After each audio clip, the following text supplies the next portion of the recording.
Good morning, everybody. Welcome to VSPG. Welcome to the unexpectedly last round this summer. We had a cancellation, and unless plans changed, Andre can let me know, but we have canceled the last seminar, and we won't be trying to reschedule because of such short notice.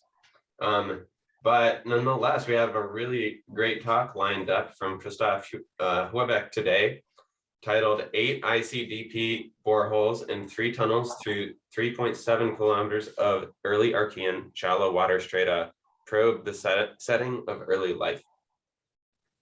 So after Christoph's talk today, we go on summer break, and we won't be back until the start of September. Our first talk will be on September 8th. I'll send out emails about this.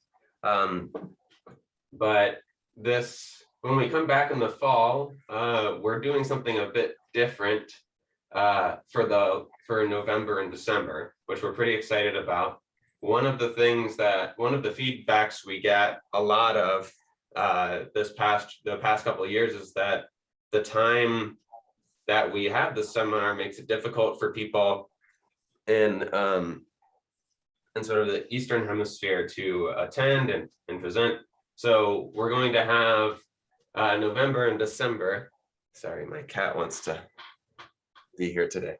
November and December, we're switching to 5 p.m. And we're going to have talks from scientists from China and Australia, and it'll be a good time. And we hope for some really good attendance for that. So just look forward to that too. But yeah, so with that, I don't have much more in the way of announcements. But Andre, do you have anything you'd like to say? Yeah, so as Alex said, we had a last minute cancellation for next week's seminar, and we sent a couple emails trying to find a substitute, but probably on a short term it might not work. So it might be the last seminar before summer. And with this, it's a pleasure to introduce Christoph Heubeck. He is a professor in general geology and earth history at Friedrich Schiller University in Jena, Germany. He is a sedimentary geologist with a broad range of interest from basin scale to sort of microscopy. He was born and raised in southern Germany, got a bachelor degree in Würzburg in 1985, and when he went to US, he did master degree in University of Texas, Arlington, probably working already on Precambrian rocks. And when he continued with PhD in Stanford in 1994, where he worked with Don Lowe. He spent 6 years in petroleum industry with Amoca and BP, working from Houston, Tulsa, and Calgary. And after it, he returned back to Germany, have been a faculty member at Freie University in Berlin, and then transferred to Jena in central Germany in 2014. And he did his PhD on Moodies Group of Barberton Greenstone Belt with Don Lowe, and he continues his work there since 2007. And I guess will talk to us about continuation of his project with Audit International Continental Drilling Funding. So it's yours, Christoph. All right, go ahead. Unmute yourself. Okay. Thank you. Great. Thank you. Can you all hear me? Yes, we can hear you. Great. Good. All right. Well, thanks for attending my talk. Yeah, pleasure to hear and see you all. I would like to inform you today and give you an introduction to BASE, B-A-S-E, and you see the subtitle 8 ICDP boreholes and 3 tunnels through 3.7 kilometers of early Archean shallow water strata probe the setting of early life. And let me lead you through the title slide very briefly. And here, two acronyms in the title. BASE stands for Barberton Archean Surface Environments, and ICDP, as many of you know, stands for International Continental Scientific Drilling Program. And I'm not the only author of this talk. I'm speaking on behalf of the BASE on-site geoscience team, most prominently among them Professor Nick Bucas, whom you see third from right. But I also know that a couple of these members are in attendance here, and they are just as important. Further co-authors include the BASE science team, who are more or less identical with the participants of the 2017 Barberton Field Workshop, where we inspected and prioritized the boreholes. And finally, co-authors on this talk are also my science management board for this project, and that, besides me and Nick, includes Martin Hohmann and Emmanuel Jabot, Takeshi Kakigawa, Martin van Kranendonk, Stefan Lalonde, Paul Mason, and Mike Tice. So you see this, this project here is a real group effort. My talk will have these following six standard subdivisions, and we'll get started on the introduction and fundamentals right away. You see from the title something that all of us Precambrian geologists can easily agree to. We know very little about the early Earth, and that includes virtually all aspects, not only from core and mantle and magnetic field and geochemistry, but also about virtually all surface parameters.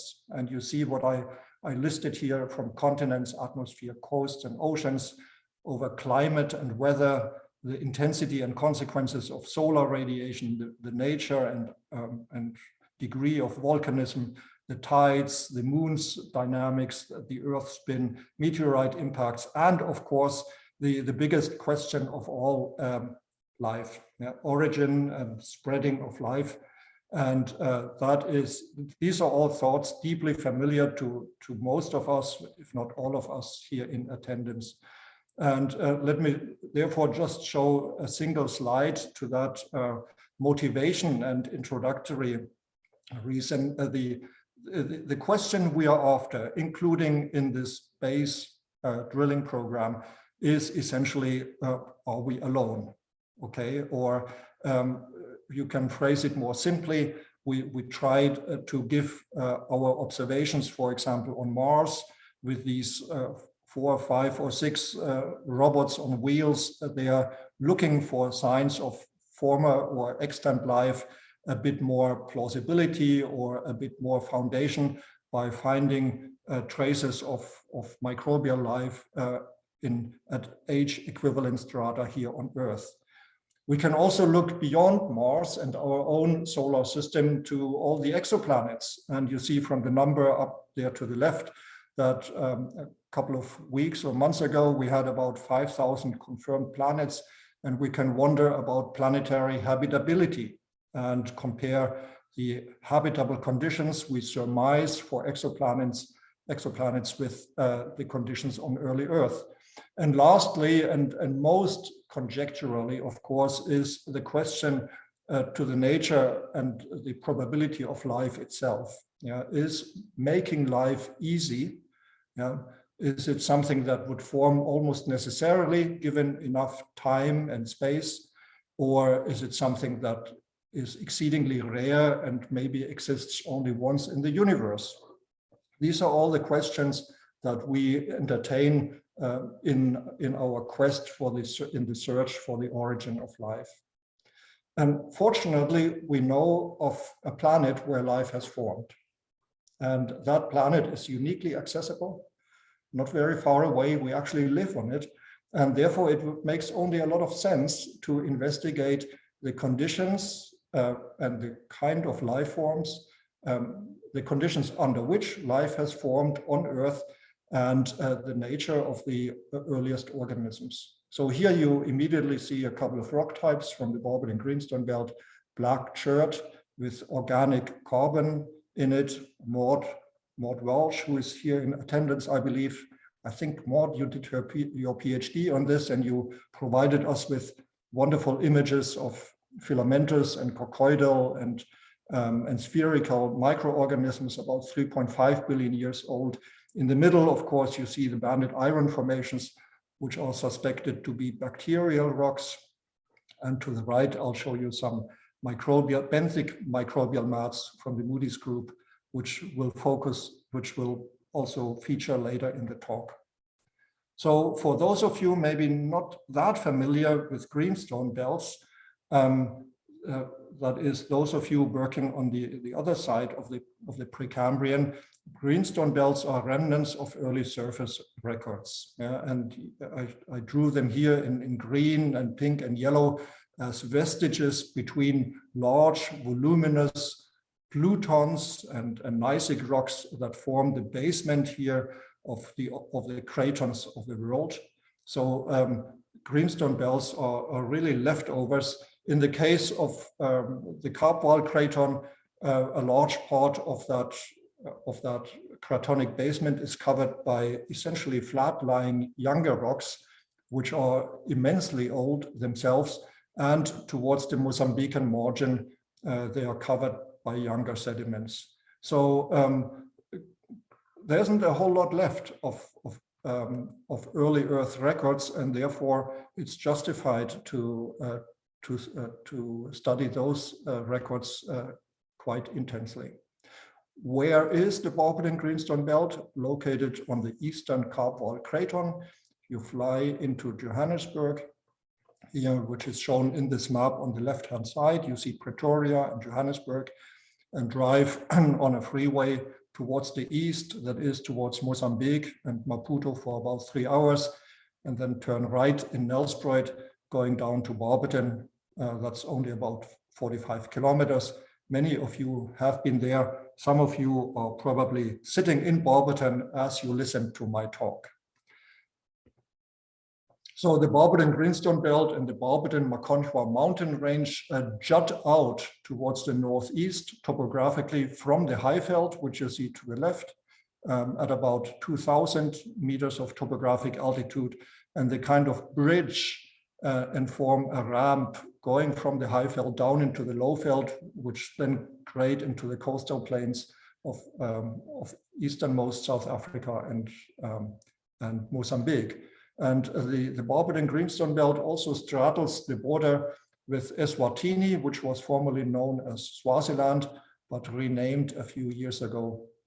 And about 25 to 30% of the Greenstone Belt are actually in Swaziland and are poorly investigated there. The corresponding geological map of the Barberton Greenstone Belt looks like this. It's a typical elongate greenstone belt with these cuspate, lobate margins and branches sticking out, where the margins of the greenstone belt apparently have been deformed and modified by earlier Sun greenstone belt and later plutons that are shown here in pink, in gray, in red, and in orange.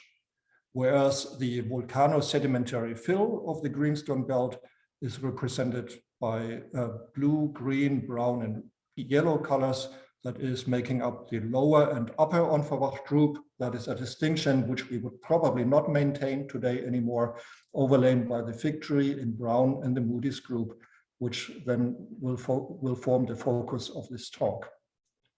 So when you look at a stratigraphic column of the greenstone belt, you get an immensely thick stratigraphic sequence, about 15 to 16 kilometers thick, more than half of which consists of strata of the Onverwacht group, and these are mostly ultramafic and mafic volcanics, komatiites, and so on, and komatiitic basalts.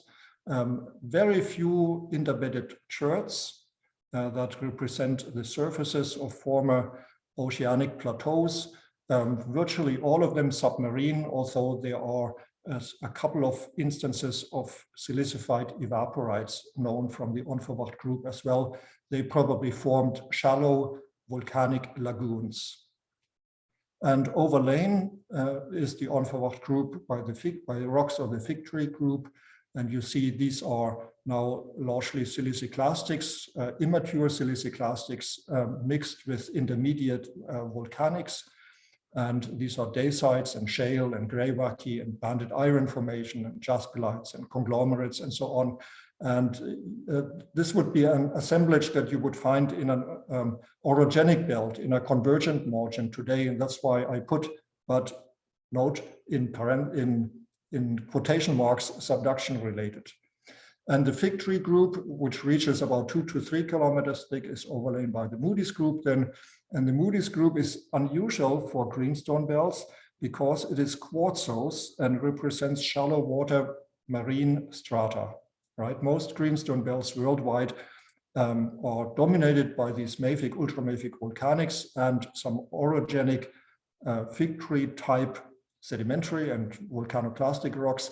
Finding quartzose texturally and compositionally mature sediments is highly unusual. Yeah. However, Moodies group rocks are fully involved in the formation and the metamorphism of the greenstone and clearly represent a synorogenic deposit that records the stabilization, the formation, and the consolidation of the carp wall craton. And you also see that of these about 300 million years of Earth history represented by the strata of the Barberton Greenstone Belt, the vast majority is residing in that oceanic plateau or the hotspot strata of the Onverwacht group. The overlying fig tree and Moodies group represent comparatively short periods of time. Fig tree about 35 million years, and the Moodies, I will come to that later, only a few million years. Yeah. So let's focus a bit onto that Moodies group. Moodies group is an ideal target for early Earth studies. Everything you see in this field shot here is Moodies. There are no other rocks visible here, and you see these are steeply dipping sandstones and other resistant sedimentary strata. Moodies strata reach about 3.7 kilometers thick stratigraphically, and they crop out over virtually the entire Barberton Greenstone Belt over a width of 40 by about the length of 110 kilometers. The exposure is generally very good. And the topographic relief in the Greenstone Belt is such that there are up to 1,700 meters relief. That's the difference between the highest and the lowest point in the Greenstone Belt. And most strata dip subvertically so that you can walk across them as an ant would walk across the pages of a closed book. So it's just ideal to record stratigraphy, sedimentology, and follow Earth history. Not enough of that, but Moodies group strata are full of abundant and a diverse array of sedimentary structures, which are physical and chemical and biological in nature. I will not go through all of these slides here in detail. Just look across them with a knowing eye, and you see you see numerous features that just shout out for interpretation, for description first, and then interpretation. And maybe prominent among those are these fossilized microbial mats, which my students and associates and colleagues and I have published a number of papers on them. These are benthic microbial mats that in a tidal setting, and they have an unknown metabolism, but from their morphology and from their setting in high energy, shallow water, photic zone strata, we would assume that they are photosynthesizers. Currently, we do not quite know whether they are anoxygenic or oxygenic. These microbial mats, as you see, are about millimeter spaced and occur over a thickness of almost 1,000 meters. So we like to compare them with recent cyanobacterial mats, such as are known from the lagoons and subcoasts of southern Tunisia, or some of them are also some also crop out, and Nora talked about them, I think, only a week or 2 weeks ago, from the North German and Dutch tidal floods, and many other places in the world where the grazing and by metazoans is restricted. Yeah. So, and we are all familiar with these tufts and the domes from the filamentous cyanobacteria, seen here in the background from that recent example. And in the foreground, you see the green, orange, and black layering of these microbially laminated sandy sediments. We think we know the depositional environment of Moodies Group strata reasonably well. They may be comparable to what you see here in this up-to-date recent satellite image from the mouth of the Rakaia River on the South Island of New Zealand. It's probably a mixture of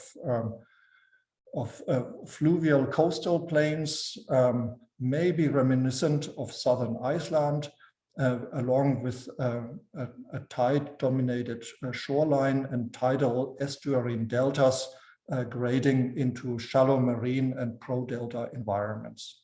There are also a couple of alluvial fans. We have not really found any convincing evidence for lacustrine nor for Aeolian deposits.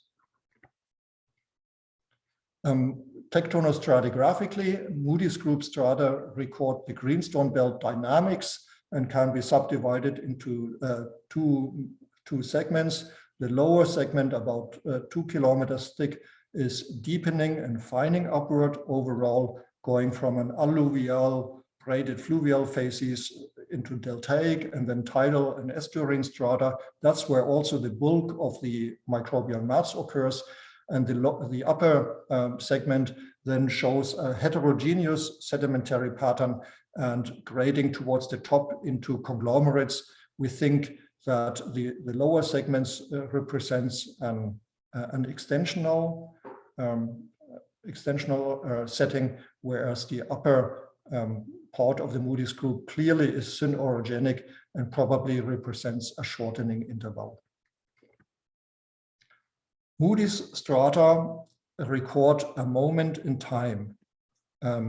So if you plot Moodies radiometric ages in a time depth or time thickness diagram, and you see the horizontal scale at the top ranges over 30 million years in 5 million year intervals, and you plot them against the radiometric ages that we have from interbedded tuffs, and at the top some cross-cutting dikes, at the base also intruding dikes and the base of the Moodies.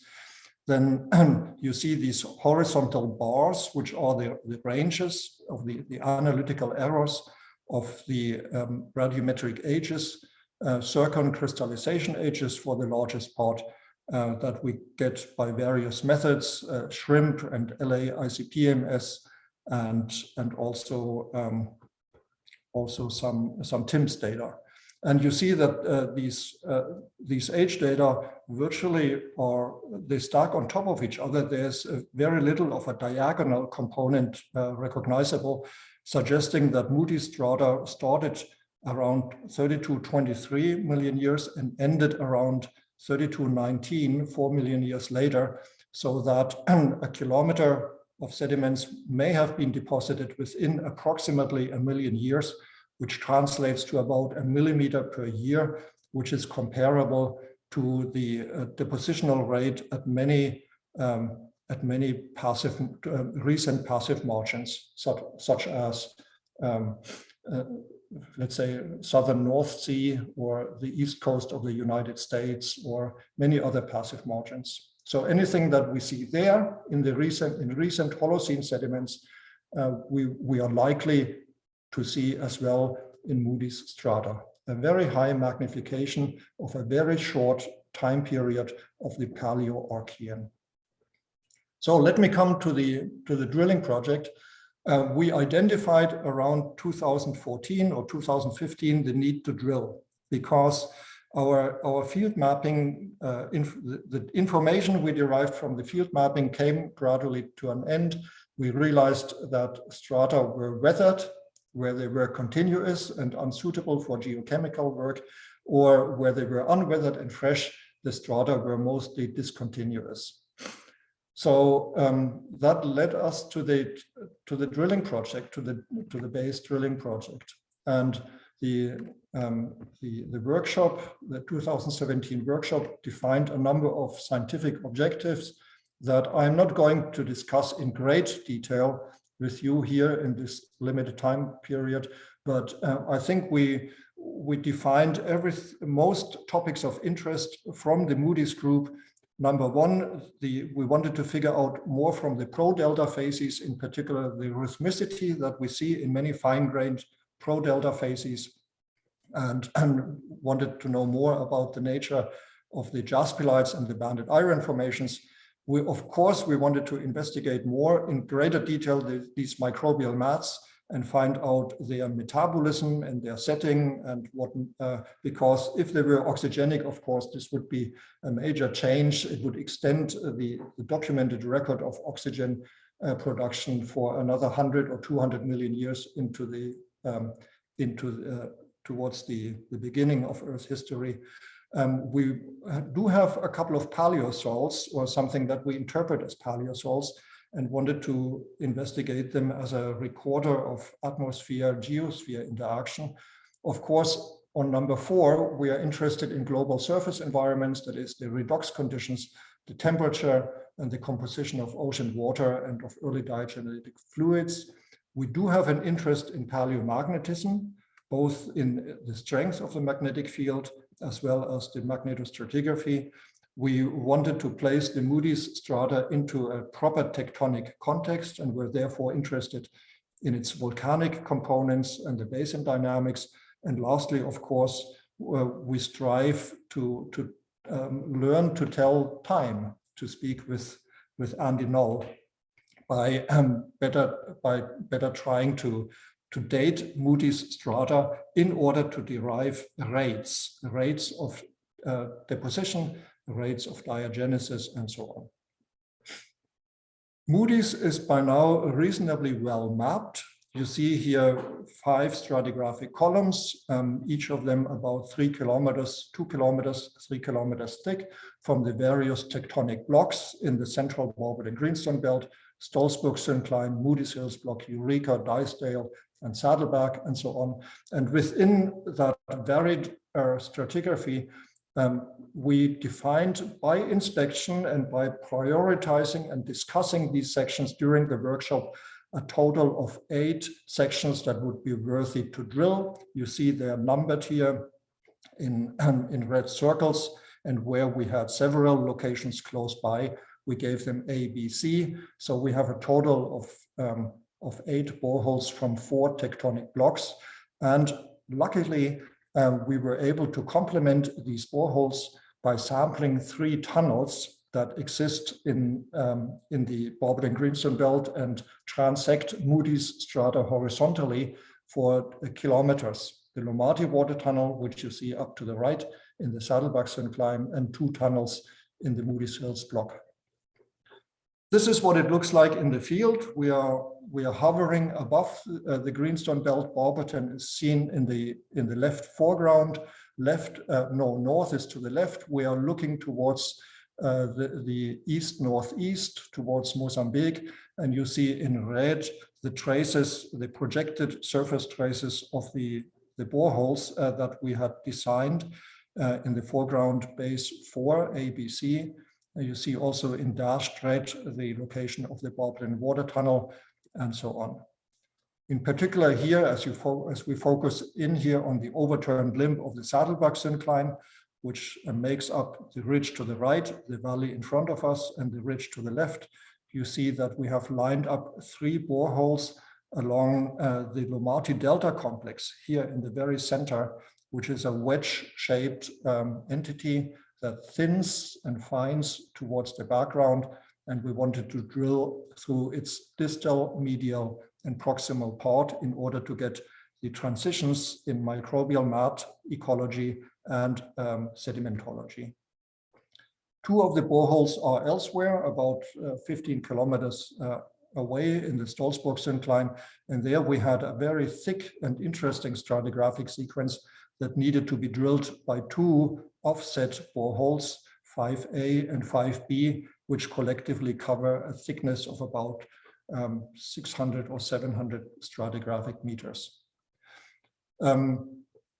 Aside from the location of the geologic locations of these boreholes, what came into play here a bit was that we are drilling in a World Heritage Site, that was declared not for its natural or let's say for biological diversity, but for its geology. The Barberton Mountains World Heritage Site declared in 2018, and in the map here in the center, you see the outline of the protected area, and you also see that 7 of the 8 boreholes are located within the World Heritage Site. Fortunately, we had the full support of the World Heritage Site administration, and because they consider, rightfully so, our drilling activities as increasing the attractivity of the region and providing a better understanding of the World Heritage Site itself. These here are the 8 drill sites, and you see those marked with a green check mark are done. Drilling typically at each site took between 4 and 7 weeks and yielded between 350 and 450 meters of core. We are currently drilling in the 2 images to the lower right at site number 1 and at site 5B. The rig is just moving from 5A, which you see in the background there, to the site 5B in the right foreground marked by that white dashed circle. And so we think we would be done by the end of the month, end of June or early July. In Barberton itself, where we process the core, we have, and still process the core, we have an absolute perfect workplace in a large, formerly industrial hall, the Buyers Hall, Barberton Iron and Steel, a former large machining workshop and steel processing plant. And you see, this is just absolutely magnificent. In the foreground here, we made the equivalent to an instructional area and maybe small museum. And in the background, we processed the core. Here you see us working on the core. There are, here you see, I think, 7 of us. And in the background, you see that instructional area where we entertain the school classes and the visitors. To put this into a map, this here to the left, you see the posters, geological maps, rock samples, and on the right, here you see essentially our core processing area. And we have lined up a number of tables and instruments to process our core trays in a clockwise fashion, ranging from basic documentation through slabbing and splitting, photography, data entry into the core storage. Yeah. Let me give you a brief update on the operations. We started drilling in November 15th, 2021, with one rig shown in gray, and which was soon joined by a second rig shown in yellow, sites 4A and 3. And then in February and March, a third rig shown in red came because the other 2 rigs had mechanical difficulties, and we drilled so at times at 3 sites simultaneously. And as of today, that's the red line here, June 2nd or so, we are drilling at site 1 and we are setting up at site 5B. And then that's it. So as I mentioned, I hope we will be done by the end of June or maybe in the first week of July. I'll quickly show you 8 cross-sections, 8 geological cross-sections that are in part predicted. Here you see a cross-section, a predicted cross-section, and you also see where the drilling crown was as of yesterday, June 1st, at about 65 meters depth. And you see we're going through an overturned limb of the Eureka syncline, drilling stratigraphically upwards, illustrated by the black triangles, through about 250 meters, no, almost 400 meters of stratigraphic section over a length of about 450 meters. And most of the other borehole geometries are set up in a similar way. In this syncline here, we are actually drilling stratigraphically downwards through a series, through a fluvial to tidal transition. At site number 3, we are drilling through a thick sequence of tidal flat sediments, also stratigraphically upwards from old to young. And at site 4A, B, and C, we have drilled through the distal, medial, and proximal parts of the Lomati delta complex. Here, so that was distal. This was medial, a zone of alteration, a kind of seriously affected the last 200 meters of core here. These are red and orange oxidized strata. 4C is the proximal Lomati delta, about 250 meters thick. And sites 5A and B are interesting. As I mentioned, we completed 5A as of 2 weeks ago and have moved the rig and are currently setting up at 5B to drill another 450 meters or so. As you see, we're drilling stratigraphically downwards. We started in pro-delta strata all the way to the left, drilled through shales and siltstones and a thick unit of folded and deformed jaspilite, probably slump folds in a pro-delta setting, and will now continue drilling through deltas, delta mouth bars, shoreline facies, a lagoon, and probably into a coastal plain. But that is prediction. We'll see how the course will turn out. Moving the rigs was always great fun.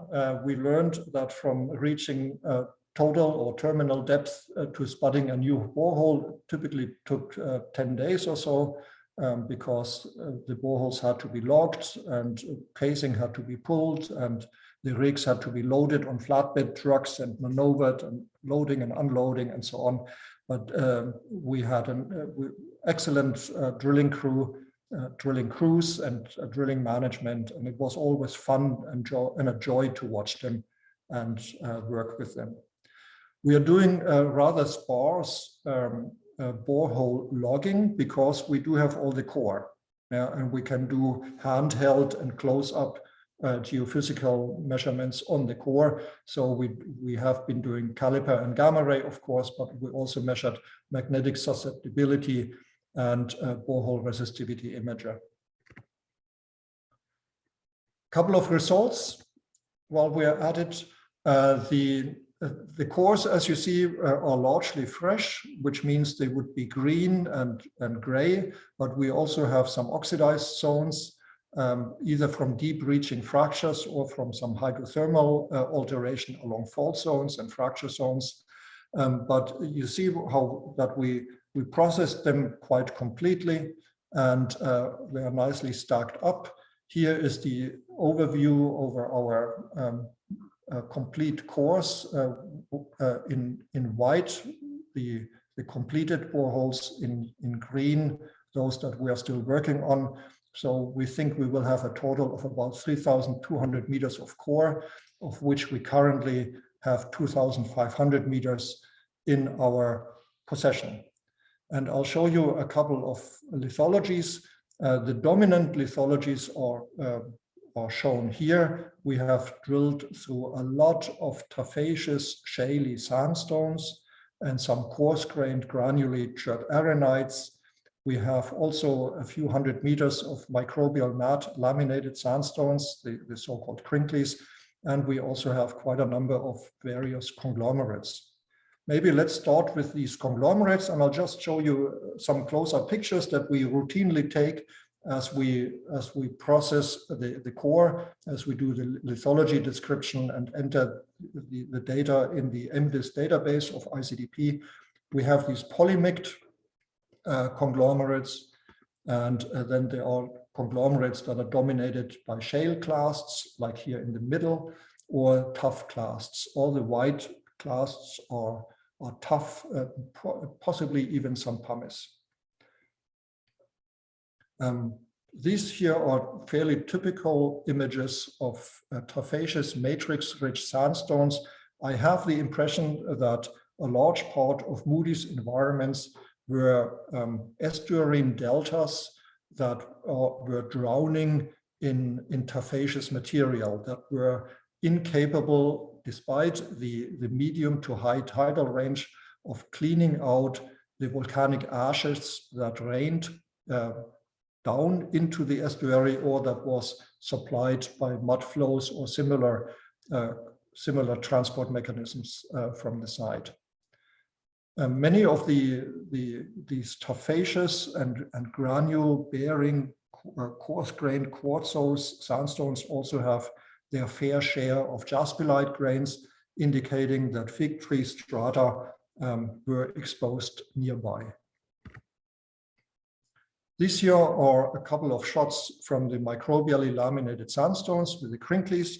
We do have fairly fresh outcrops of crinklies nearby, but the cores allowed us to, for the first time, see complete continuous sections in which we recognized a systematic rhythmicity and sequence in the various subtypes of these microbial mats. They appear to follow a fining and shallowing upward sequence, each of them between 10 and 50 centimeters thick. So these microbially laminated sandstones were always intersected at an angle. You see I put in bedding here in the lower right, and you see the appearance.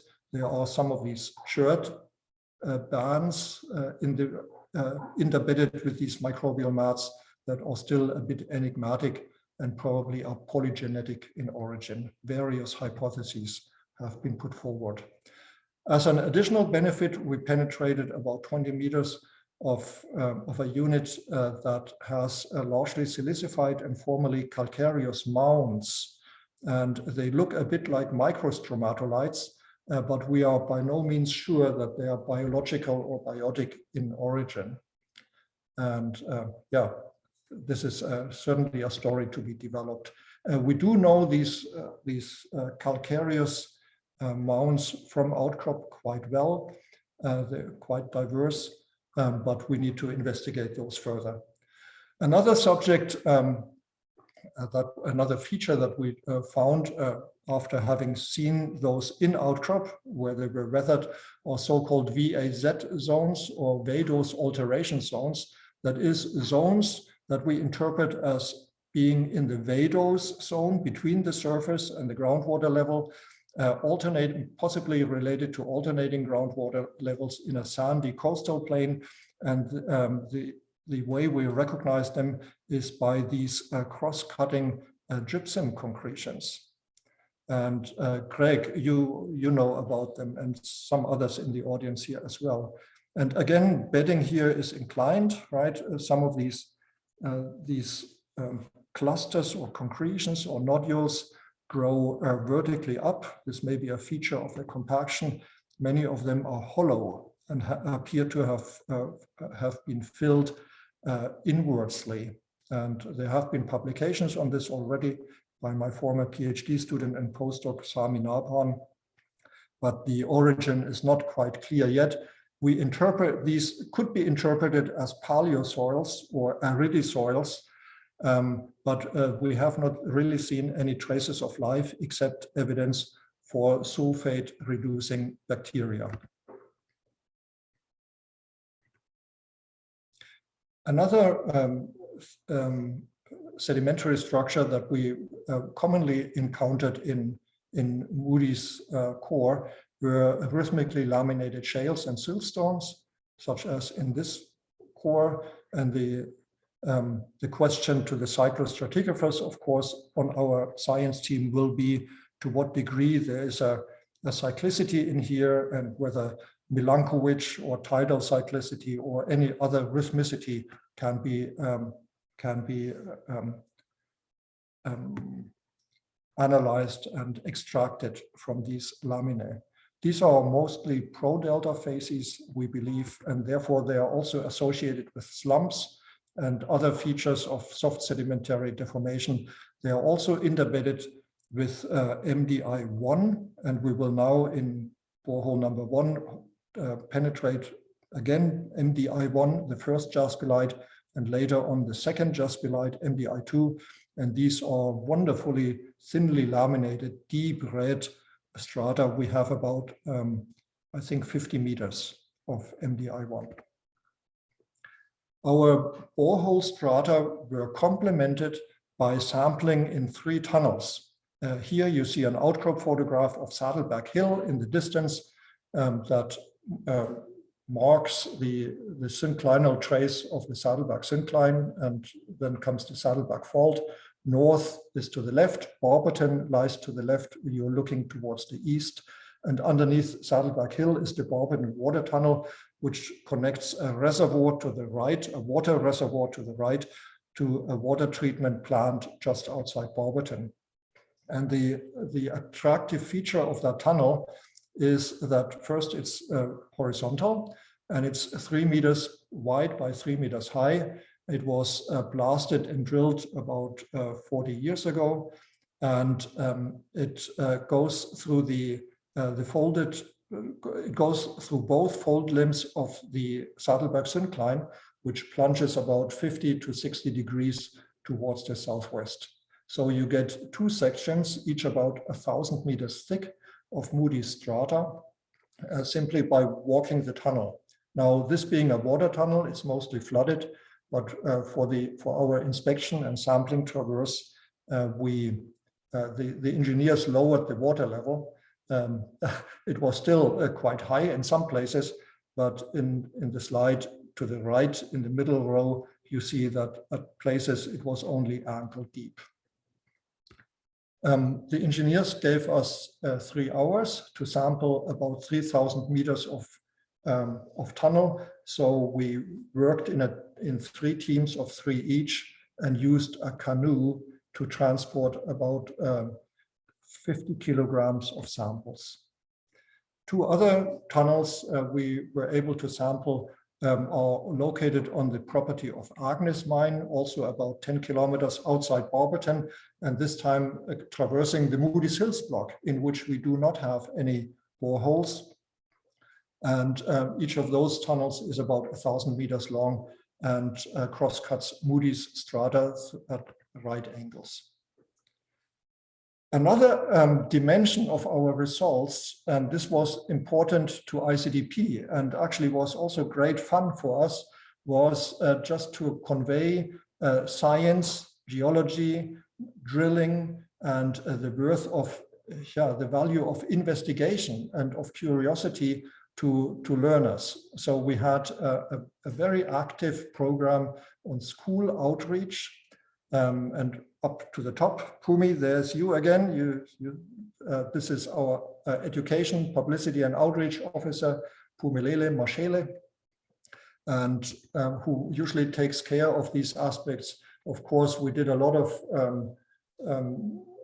social media and print media. We have a Facebook webpage. We did radio interviews. We had movies taken, and we led quite a number of groups to the one site that was easily accessible. You see the paved road here in the background. We are just 5 kilometers outside Barberton. This was our site number 2. And a rod here in the foreground demonstrates to the interested crowd the difference between a new and a worn drill bit. We do have bi-weekly newsletter, which you'd be happy to subscribe to, shown to the left. We did daily updates and are still doing daily updates on the ICDP webpage. And we just try to be reaching outwards. Let me finish by giving you a brief outlook. We are shipping. Half of the core has been largely transported off to the South African core repository outside Pretoria in Donkershoek.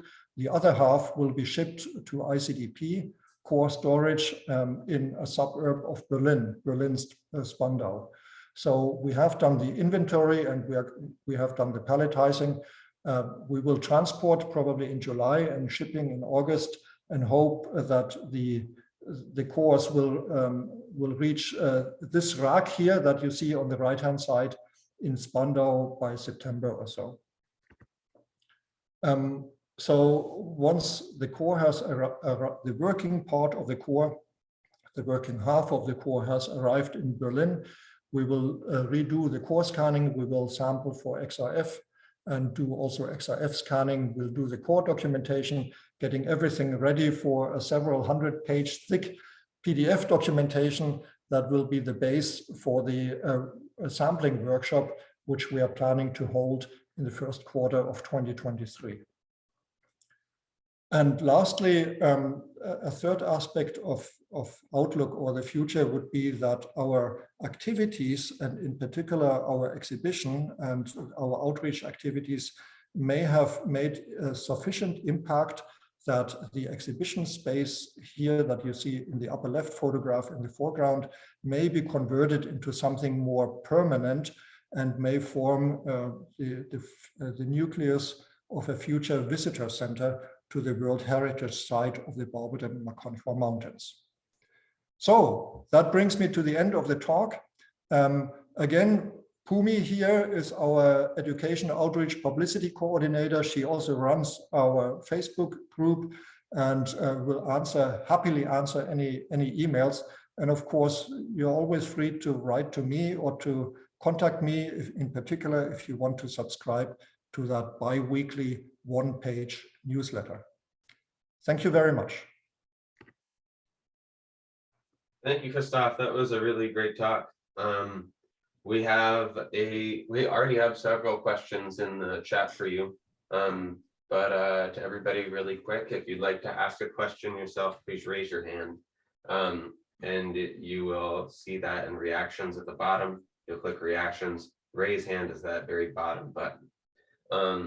Otherwise, you can type it and I can ask it for you.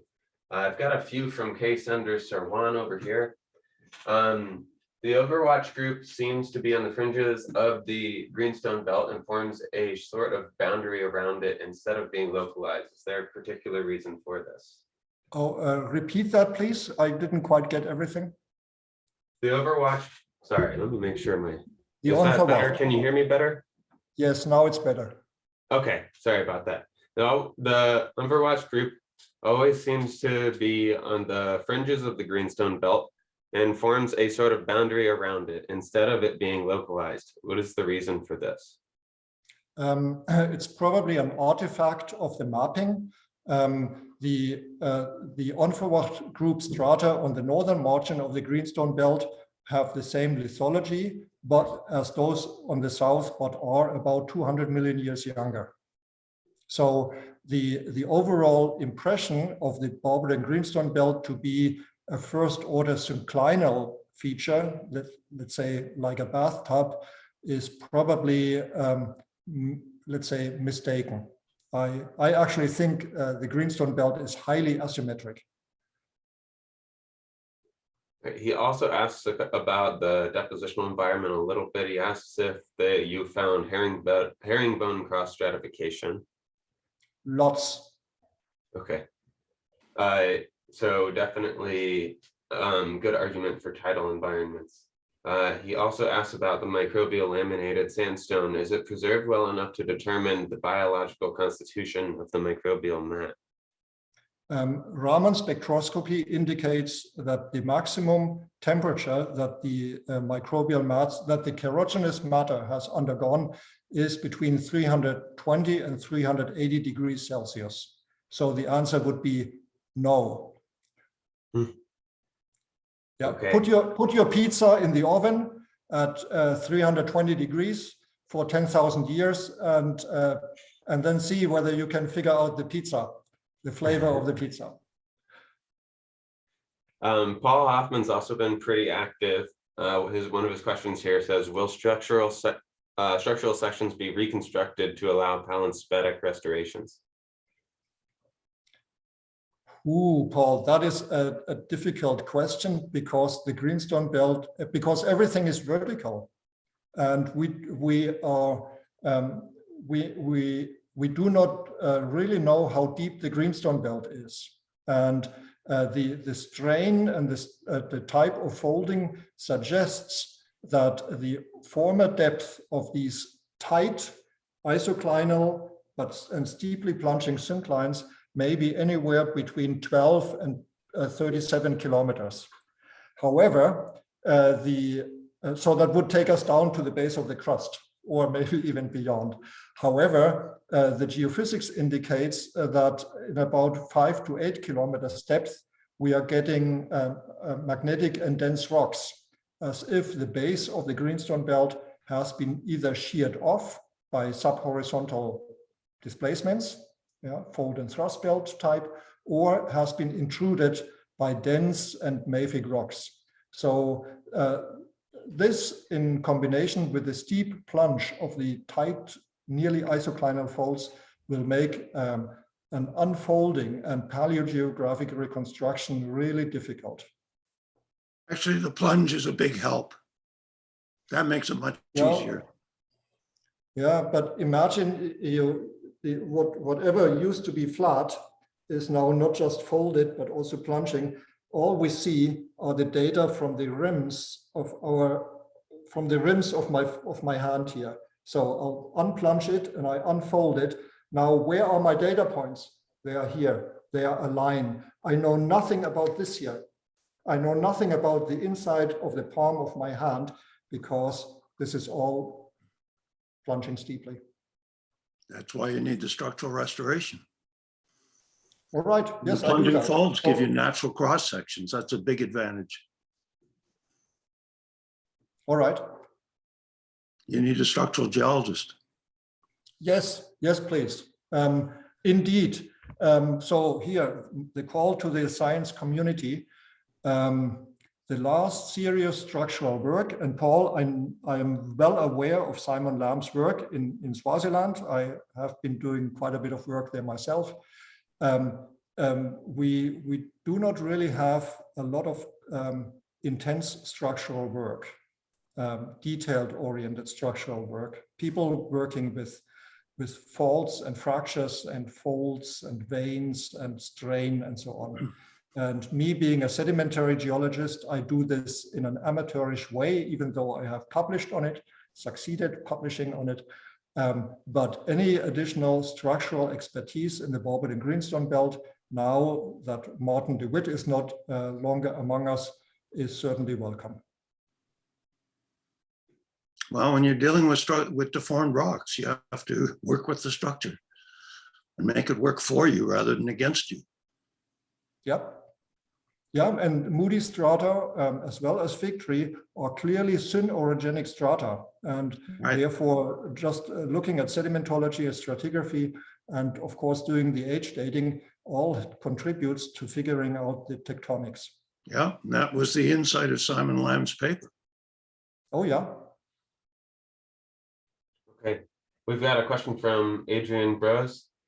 Question about the vadose-alteration samples with nodular sulfate. Has anybody investigated the mechanisms leading to organic preservation in these samples? Then I'll read the next part after you address that. Or should I answer that?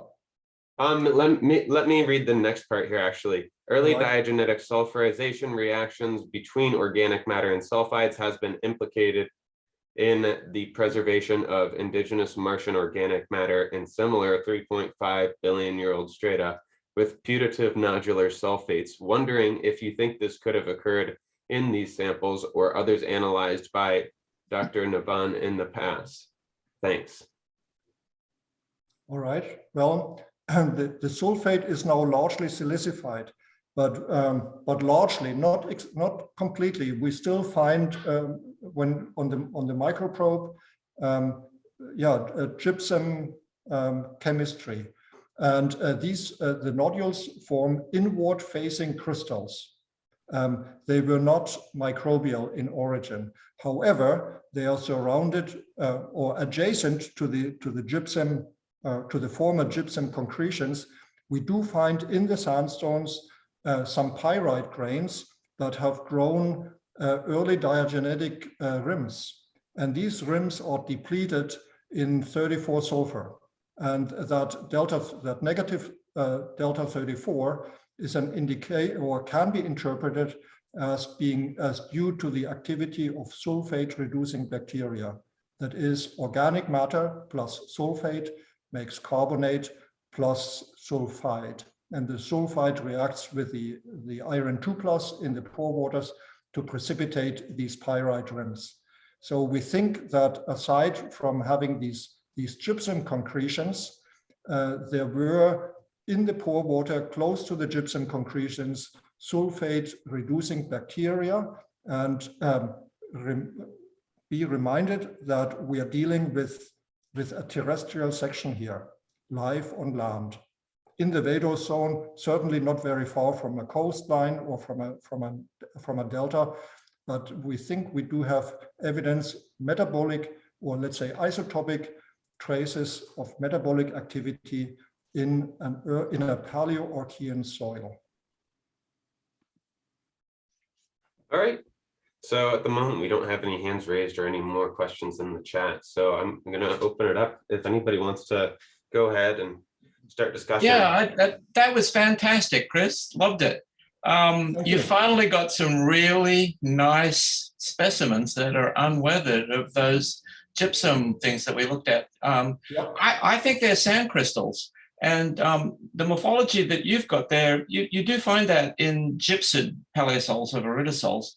But there was a spectacular example recently found in 3.5 billion-year-old rocks on Mars. It was a three-dimensional one that came out from NASA. These paleosols look just exactly like the paleosols I described in Mars at Yellowknife Bay, and also in the Farrow quartzite, which is 3 billion years old, the same sort of profile. I think what you need to do is sample them at maybe decimetric or 5 centimeter intervals from the top to the bottom, and see if you can see element redistribution that makes sense in terms of soil formation, particularly phosphorus depletion, rare earth tipping to be more light rare earth enriched, and to look at isotopic profiles up and down of both. It needs to be pulled apart as if it were a soil. Maybe it's not, but if you pull it apart, I think you might be really revealing now that you've got fresh stuff. Yeah, indeed, we will do that. That is on the science team. We have a team that they are these paleo soil people, and they will go up and down through these multiple VAZs to figure out what they are. But what puzzled me was that orangey color at the top of them, above the gypsum zone. That's puzzling. The ones I've looked at are all pretty gray right to the very top. Is there any banding in there? Could that be a little, because some of the paleosols have a combination of a gypsic horizon with a little bit of banded iron formation in the top. And the red color in that case, I think, indicates waterlogging. So you've got a little banded iron formation, sort of waterlogged Archean paleosol that is red, just the opposite of what a glade paleosol would look like in the modern. In the Archean, it goes red because it has this photophotolysis thing going on. Yeah, I could present to you today only what I have seen from a preliminary inspection of the core, as I sat there the last 6 months and looked at a couple of thousand meters of core. In some cases, these originally hollow gypsum concretions are cracked and were infiltrated by clay. And when the clay weathers, it becomes reddish or orangish. Mm-hmm. Yeah. Oh, okay. So, well, was it weathered in the Archean, or there was access in the core? Well, it weathered, most of it weathered in the Archean, and we need to be very careful to exclude in the samples that we investigate any overprint by recent weathering. Yeah. Yes. So there is some oxidation penetrating even that deep in the cores. It's in some, not in that borehole, but in another borehole, we were at 250 meters vertical depth, and we drilled through oxidized zones, because the fractures run such deep. Right. Yeah. which we had not anticipated before. But in hindsight, of course, we should have expected it, because many of these steeply dipping sandstone strata are fully silicified. So when they get bent, they crack, and then the rainwater will seep down. It's like that in the field in the Pilbara too. The good paleosols are grey, but there are cracks of modern oxidation going quite deep into the outcrop. So yeah, I just did it the old-fashioned way by breaking off all the orangey stuff and getting to the freshest I could find is as much as you could do. But they showed beautiful chemical trends, and I think yours will too. Yeah. Now this is exciting. Well done. Thank you. I always say I had and have a great team. Mm-hmm. Yep. Okay, Paul, you're wanting to chat? Yeah, multiple sulfur and oxygen isotopes would may be useful here. The oxygen isotopes can tell you potentially whether the oxygen to make the sulfate came from the atmosphere or from the pore water. And the multiple sulfur isotopes can tell you whether the sulfate was made in the Archean or subsequently. Indeed. The whole sulfate question, Paul, as you know, is a bit of a can of worms, because Archean oceans are supposed to be very low in sulfate. So how can we form gypsum? However, if these bacterial mats nearby produced oxygen, and if there was some sulfate rain out from the upper atmosphere, yeah, we might have had mechanisms that concentrated sulfate within the pore waters of terrestrial or coastal environments. Right, and then they would not have the atmospheric signal in the multiple oxygen isotopes. So that could be a way of testing those alternatives. We will, the team will certainly do that, yes. Yeah, and the sulfur multiple isotopes is important for distinguishing potentially the age of the sulfate. Correct.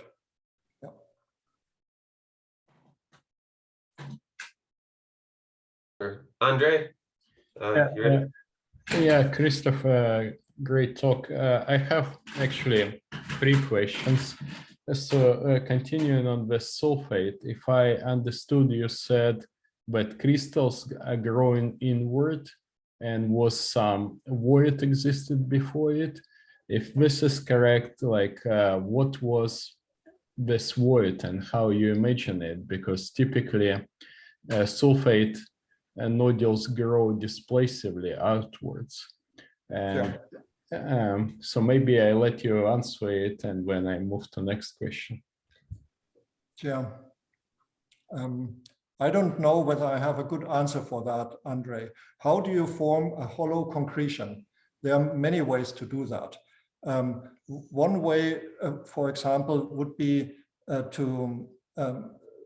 to start with a solid gypsum concretion, and then convert the outer rim through microbial action or through some other way to carbonate, yeah, maybe metasomatically, and then wash out through tidal action the remaining core of gypsum, of water-soluble gypsum, and then fill it later again with either carbonate or silica, or where it's cracked with clay.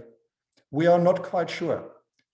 Sami Napan has published on them, I think, twice by now, starting in 2016.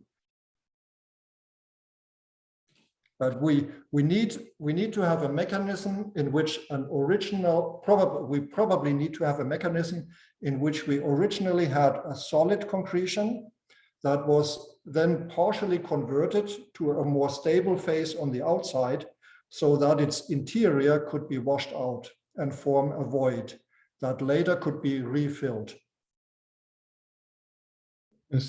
So I guess you can also consider maybe oxidation of sulfite nodule that form sulfate, and so that would be totally opposite process. Yeah, okay, that's interesting. Why would they be hollow then?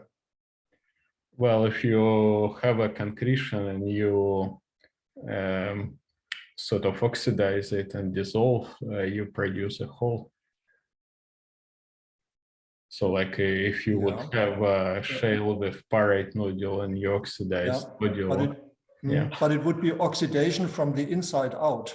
Yeah, if oxygen was around in this wet sand of the Moodies group, it would have entered from the outside and produced a sulfate rim around a sulfide nodule. Yeah, but it could also happen in any time in 3 billion years of history. Yeah, but these are pre-diagenetic or very early diagenetic. Well, concretions are pre-diagenetic, but what's in them could be later. But I haven't read papers, so I'm speculating on the spot. So, so second. Anyone? Yeah, I just wanted to show you that we do have these vadose-alteration zones and possibly paleosols. And by my taking, these may be some of the very oldest paleosols on Earth. I'm not sure whether there are any oldest, 3.4, 3.5. Not sure. Okay, and second question, quite simple. So how do you know it's Estuarian deposits? Is it just because you have upward deepening trend, or what other criteria do you use? Well, we do have quite a number of large faucets, and the faucets reach up to 7 meters in height, measured perpendicular to bedding. They look a bit like Gilbert type deltas, and they can be stacked on top of each other, reaching even several tens and several, maybe 100 meters thickness in some of these quartzites. And secondly, we have abundant evidence for desiccation and flooding, and reworking both of the mud chips as well as of these microbial mats that get reworked in microbial chip conglomerates in shallow but wide tidal channels. When I say shallow, 10 centimeters deep and maybe 2 meters wide. But can you form Gilbert delta in Estuarian settings? I mean, it's like seems to be opposite. We have a poor handle on the tidal amplitude, on the tidal range. It Moodies, for my taking, does not look like a hypertidal regime. From the stacking pattern and the sedimentary structures I have seen, I would estimate the tide there and to have been mesotidal, anywhere between 2 and 4 meters.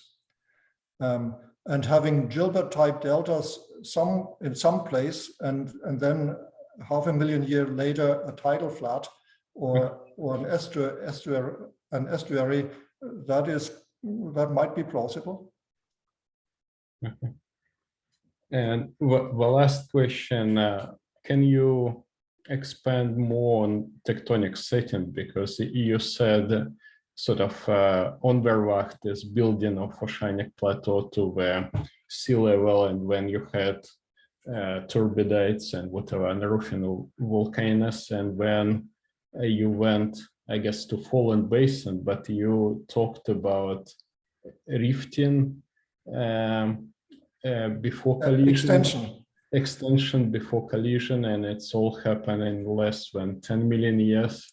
And when you compare sedimentation rate to passive margin, which kind of doesn't fit to this setting. I did not compare. That's right. I did not compare. Please don't misunderstand me. I did not compare the setting to a passive margin. I compared the rate.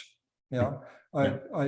And that's when I said everything you would see in walking along the shorelines in South Carolina or in the Netherlands, you would probably also or possibly see in the Moodies group as well.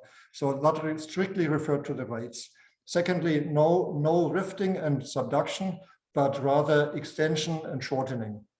And what of the tectonic setting, well, we are somewhere in the middle between vertically dominated and horizontally dominated tectonics. We do have evidence both for very large vertical displacements as well as for at least limited but regionally significant horizontal shortening. And whether the Greenstone Belt that we have left, 40 by 110 kilometers in size, is representative of anything that was going on at that time on Earth, or even of the early or of the Paleoarchean, is anybody's guess. But from looking at the tectonics and trying to generalize, we are neither in the fully or nearly fully vertical regime of the Pilbara, nor in the horizontal regime that we apparently see in Greenland. We have elements of both in Barberton. There's no inconsistency. Extreme horizontal compression rotates everything into a vertical orientation. Yeah, for example. Yeah. And neither is there any inconsistency between contraction and extensional faulting. In a foredeep or a foreland basin, you get extension because of the flexure of the lithosphere. So on the outer slope, you get normal faults. On the inner slope, you get thrust faults, and they're contemporaneous. Yeah, yeah. I advise against excessive generalizations from reading the structural record of the Barberton Greenstone Belt. We simply don't have enough outcrop. So if you would, now let's get away from this vertical versus horizontal tectonics. That's not a useful approach. So if you would compare sedimentation rate in a fallen basin and in Moodies, like how would they compare? Because in fallen basin you would have high sedimentation rate. Yeah, sure. It depends where you are in a foreland basin. If you are on the proximal edge, yeah, meters per year. On the feather edge, probably far less. But we do not see such a loading by an origin flexuring an underlying flexural beam, yeah, as we see in classical foreland basins today. Moodies appears Moodies is clearly synorogenic, and it appears to have sagged. It's high sedimentation rates coming and filling the basin both from the south as from the north. The prime area of erosion was probably the Onverwacht Anticline to the southwest. Thank you. Okay. Any other points and questions for Christoph?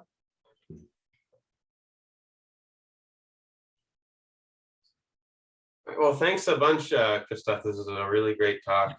Great way to lead us off into the summer too. I think I don't remember any older rocks talked about so far on our seminar. So really cool. Well, great, everybody. If we don't see you till the end of the summer, stay safe in your field work. Enjoy and take care till then. So I'll probably send out an update video, maybe even over the summer sometime, to keep you all updated on how things will go. So, but until then, take care, everyone. Thank you. Thank you.